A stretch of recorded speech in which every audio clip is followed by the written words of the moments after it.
Oh my gosh! Ay, nakatulong ba guys? Sa tingin ko, mas parang nagpahirap pa at nagpatagal. Nang tinta. Tinta tawag dito, di ba, te? Ay, atak pala. Hindi tinta. So, saan ka gugupitin? Ito. Ganyan. Ngunit ito. Ito, di ba? Ito. Oh my gosh, hindi siya dapat butas, te. Oh my gosh! Eh, nasama yung itlog, te. Oh my gosh! Ay, nakatulong ba guys? Sa tingin ko, mas parang nagpahirap pa at nagpatagal. So, magluluto tayo ng adobong pusit. Gusto ko yung itlog, yung pusit. Ay! Di ba itlog to, te? Ay! Ate, nilalagay yan later, di ba, te? Ah, hindi nyo tinatanggal? Ba't ba kasi natin tinatanggal, tapos ibabalik din natin, te? Ha? Asa ng logic? Ano yun? Tatanggalin, tapos mamaya ibabalik ko din. Ano yun? Ah, Masarap yung... isang puset, maghihiwa na tayo ng mga kamatis, sibuyas. Tsaka luya, tita. Bawang. Ah, yan. Go. Nasaan ba si Douglas? Grammar. Yeah. Kala mo talaga. Okay. Sige na, mag-start na tayo. Magpa-blanch na tayo ng pusit. Suka, toyo, pinagsama. Lalagay dito.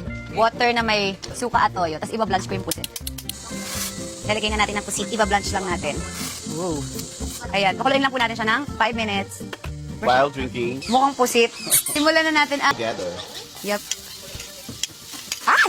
Ay! Init! Init, init. Yung pinaka-favorite mo niluluto? Sinigang. Alam mo naman yan, di ba? Ito yung favorite pagkain mo, pansit. Ayun, pansit. Oo, hindi. Mainit ulo ko pag walang pansit, guys. Pansit Pansit bihon.